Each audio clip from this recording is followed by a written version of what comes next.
Alors aujourd'hui, je voudrais te parler d'un livre qui s'appelle Mégalopole, malade de la globalisation, point d'interrogation, d'Alain Cluzet. Alain Cluzet, c'est un auteur dont je t'ai parlé de temps en temps déjà dans mes actus territoriales et qui a une vision assez intéressante, je trouve, du développement de nos villes. Il a toute une réflexion sur le développement de nos métropoles notamment. Est-ce que c'est un modèle viable, un modèle de développement viable? Donc développement à la fois économique, à la fois écologique, à la fois social, donc dans toutes ces dimensions. Pas juste dans la dimension de puissance économique comme on entend souvent parler dans les médias et puis dans la bouche de nos politiques. Donc là, c'est l'occasion aussi pour moi de t'en parler un petit peu plus longuement que juste dans un article de temps en temps dans les actus territoriales avec donc ce livre, je te remontre. Donc je vais te proposer comme d'habitude une mind map pour voir différents points. On va pas développer tous les points du livre, évidemment, ce serait beaucoup trop long sinon, et puis par respect pour l'auteur aussi. Si ça t'intéresse de creuser, évidemment tu peux aller lire le livre. Je t'ai mis le lien en description là sous la vidéo, un lien vers Amazon, mais bien sûr tu peux l'acheter ailleurs si tu as envie. Et ce sujet des mégalopoles, il est intéressant pour la culture générale bien sûr, mais aussi on va dire pour une culture générale un peu franco-française, faire le parallèle entre le développement de ces mégalopoles, le monde, avec nous, notre modèle français. Qu'est-ce qu'on prône, vers quel modèle on se dirige? Est-ce que ça a une influence sur nous, sur le développement de nos territoires? Donc voilà, dans le livre, il y a des liens. Et pour ton concours de la fonction publique territoriale, ça peut amener un peu d'eau à ton moulin si on te pose des questions là-dessus. Les membres de jury, c'est quelque chose qui les travaille, bien sûr, le développement de nos villes, donc de nos métropoles, mais aussi des villes un peu plus petites, les villes moyennes par exemple. C'est un sujet qui peut tomber. Je pense que ça peut t'aider à y voir un petit peu plus clair sur les enjeux du développement, notamment démographique, de nos villes. Donc voilà, je m'attarde pas plus là-dessus et je te propose de passer directement sur la map. Alors avec son livre sur les mégalopoles, Alain Cluzet nous propose de répondre à la question suivante: est-ce que les villes doivent devenir de plus en plus grosses? C'est une question qui se pose pour différentes raisons. La première, c'est qu'on remarque que c'est quand même un dogme qui est présent à travers tous les pays. On nous rabâche souvent dans les médias ou dans la bouche de nos politiques que pour être puissante, une ville doit être plus grande, elle doit avoir beaucoup plus d'habitants, elle doit avoir plus d'emplois, etc. C'est le dogme du toujours plus. Et pourtant, assez rapidement dans le livre, l'auteur nous propose des comparaisons entre plusieurs villes, donc par exemple Mexico et San Francisco, qui ont deux modèles de développement tout à fait différents, puisque Mexico, on est sur une mégalopole d'environ 20 millions d'habitants, alors que San Francisco, on est seulement à un peu moins d'1 million d'habitants. Et pourtant, si on compare les deux, San Francisco pèse quand même plus lourd, entre guillemets, dans la course mondiale à la puissance, par rapport à Mexico, notamment en termes de développement dans le monde du numérique. Donc on voit bien à travers ce premier petit exemple que la course à la puissance, elle ne se résume pas non plus à la puissance démographique ou à la puissance du PIB en termes global de la ville. Il faut prendre aussi des indicateurs un petit peu plus fins, comme le développement dans telle ou telle branche un peu plus précise, comme aussi la qualité de vie évidemment. Donc on voit bien qu'en affinant un petit peu les critères, la seule puissance démographique ou la seule puissance, on va dire, économique avec cet indicateur du PIB est pas forcément bonne. Et pourtant, c'est quelque chose qu'on nous assène, y compris en France, avec le projet du Grand Paris, par exemple, où on nous dit que l'un des objectifs est d'avoir plus de millions d'habitants en 2040. Donc on voit qu'on a cet objectif chiffré et démographique, comme si c'était un objectif en soi pour la grandeur de Paris. Alors grandeur peut s'entendre bien sûr sous ce giron de la démographie, mais c'est un petit peu facile et il y a d'autres critères qui pourraient rentrer en compte. Mais malheureusement, on voit que c'est quand même celui-là qui reste encore l'alpha et l'oméga dans les discussions politiques. Le sujet du Grand Paris, c'est quelque chose qui vient un peu en fil rouge pendant ce livre. L'auteur en parle beaucoup, il a notamment écrit un livre sur le Grand Paris, livre que je lirai sûrement et dont je te ferai un résumé sûrement plus tard. Mais on voit bien que l'idée aussi du livre, c'est de rapprocher cette réflexion sur les mégalopoles mondiales à nous, notre réalité française, pour voir si on doit suivre le mouvement ou si au contraire on doit faire un peu différemment. Et puis quelque chose qui n'est pas dans le livre mais que j'ajoute en guise d'introduction, c'est dans ce dogme du toujours plus gros, je t'en parle souvent aussi dans mes vidéos, c'est avec les intercommunalités de taille XXL, comme dirait Gérard Larcher, ou avec nos régions qui sont devenues immenses récemment avec la réforme de la carte des régions. Donc on voit que ça touche pas seulement les villes, c'est une réflexion plus globale sur les territoires locaux qui doivent, par dogme, selon moi, et puis selon l'auteur, grossir toujours plus par souci de concurrence internationale. Hein, on l'avait vu avec les régions, c'était notamment ça qui ressortait, avec notamment les Landers allemands en disant... l'exécutif de l'époque disait, voilà, il faut qu'on soit en concurrence directe avec les Landers allemands, etc. Mais seulement raisonner en termes de taille, c'est vraiment passer à côté du problème. Et d'ailleurs, on le voit aujourd'hui, avec notamment le haut commissaire au plan, qui, au moment où je fais cette vidéo, vient de dire que cette nouvelle carte des régions, avec des régions immenses, était une catastrophe au niveau de l'organisation. Bon, bien sûr, ça n'engage que lui, mais tu vois que ce dogme du toujours plus gros ne fait pas l'unanimité, même si ça reste encore une réflexion majoritaire. On voit que petit à petit, beaucoup d'acteurs politiques, beaucoup d'observateurs, donc là par exemple comme Alain Cluzet, remettent en cause cette idée parfois un peu simpliste selon moi, d'associer forcément développement d'une ville, développement global, à simplement son développement démographique. Donc dans ce livre, on a plusieurs parties, notamment la première partie sur ce que l'auteur appelle l'illusion de la puissance.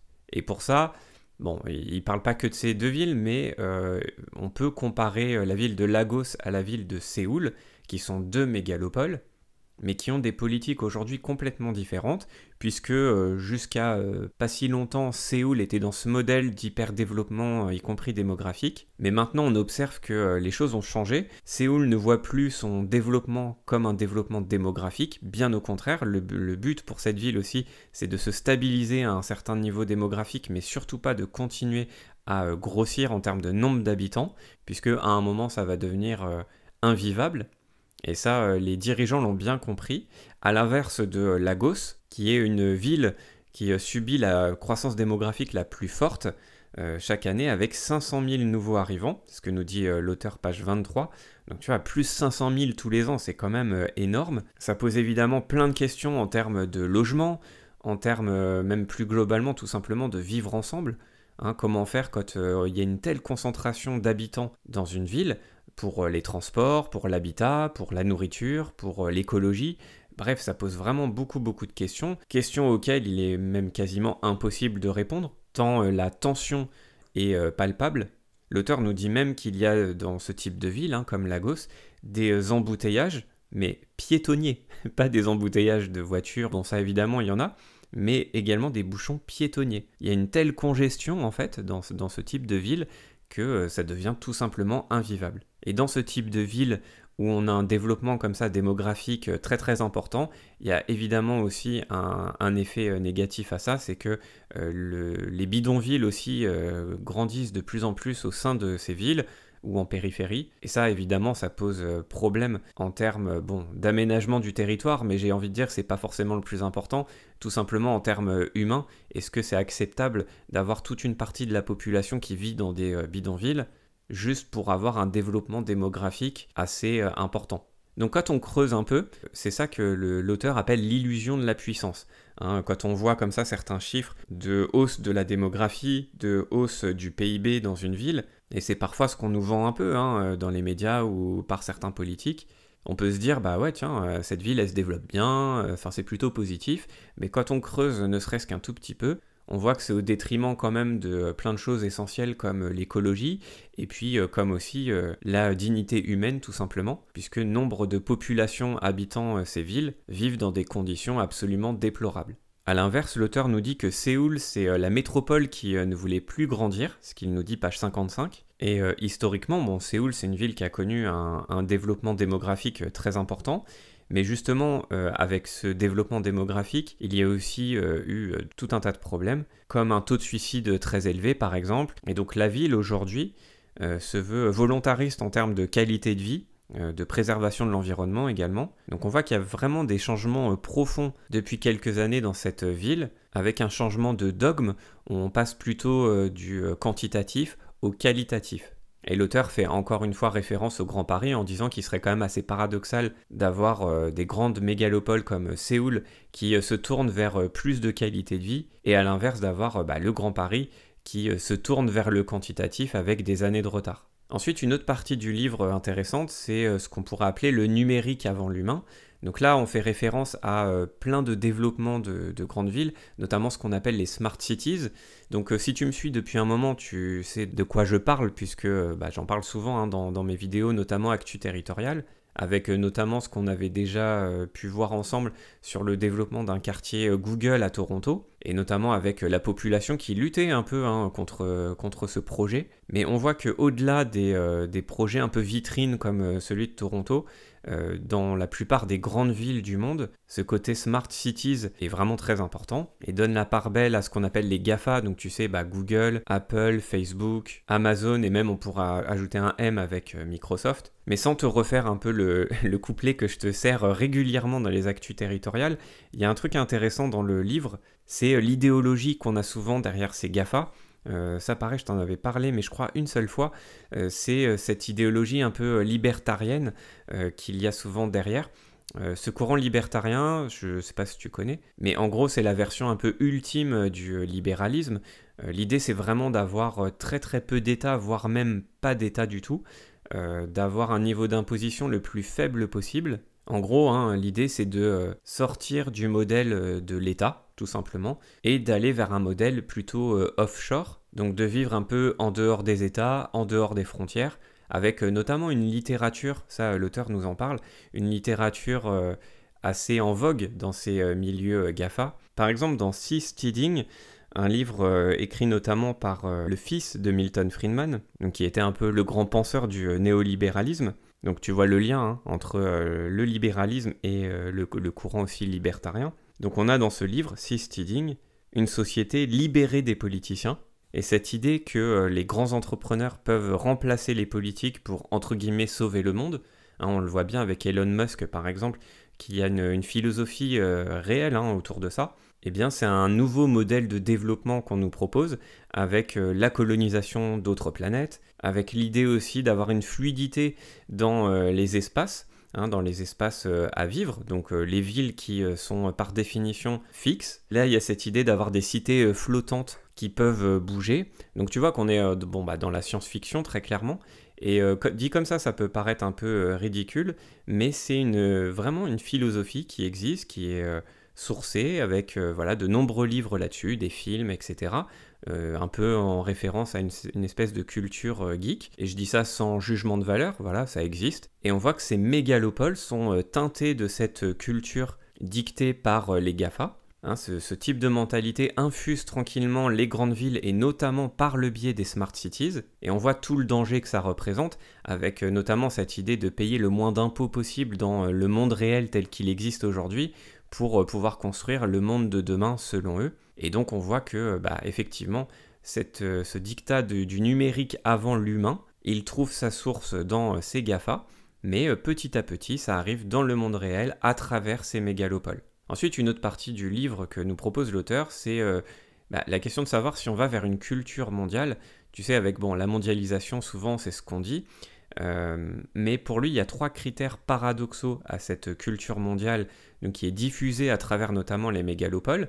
Je fais une petite parenthèse, Edgar Morin aussi en parle très très bien, de la mondialisation, de la globalisation, avec ses effets à la fois positifs et négatifs, parce que souvent on a tendance à analyser ça de façon un peu caricaturale d'un côté ou de l'autre, avec d'un côté, on va dire les libéraux qui y trouvent que des avantages, et de l'autre côté les conservateurs, pour le dire très vite, qui n'y voient que des inconvénients. Quand on étudie un peu la chose, il y a évidemment du positif et du négatif là-dedans, et donc pour en revenir à l'inclusé, donc lui il nous dit qu'il y a 3 critères paradoxaux. Le premier, c'est que on a avec cette culture mondiale une culture multiple et d'accès instantané. Tu le vois bien aujourd'hui avec notamment l'essor d'Internet, tout va très très vite, tout est instantané, tout simplement. Il n'y a plus de temps de latence entre quelque chose qui se passe et le moment où on le sait. C'est vraiment la culture de l'instantané. Et en même temps, c'est multiple parce que cette expansion du numérique nous confronte à beaucoup de références. Il y a une pluralité des identités aujourd'hui qui est exacerbée notamment avec Internet. Ensuite, le deuxième critère de cette culture mondiale, c'est qu'elle est fragmentée et individualisée. Là, il nous donne l'exemple de Singapour, qui est une ville globale, évidemment, mais qui accueille beaucoup de migrants, et il y a des tensions identitaires notamment entre certaines communautés, donc apparemment entre communautés chinoises et indiennes. Donc on voit que cette culture partagée, par exemple de l'instantanéité, d'Internet, donc qui est un point commun, on va dire, à tout le monde aujourd'hui, elle peut exacerber aussi des différences. Donc c'est en ça aussi qu'on voit que c'est paradoxal.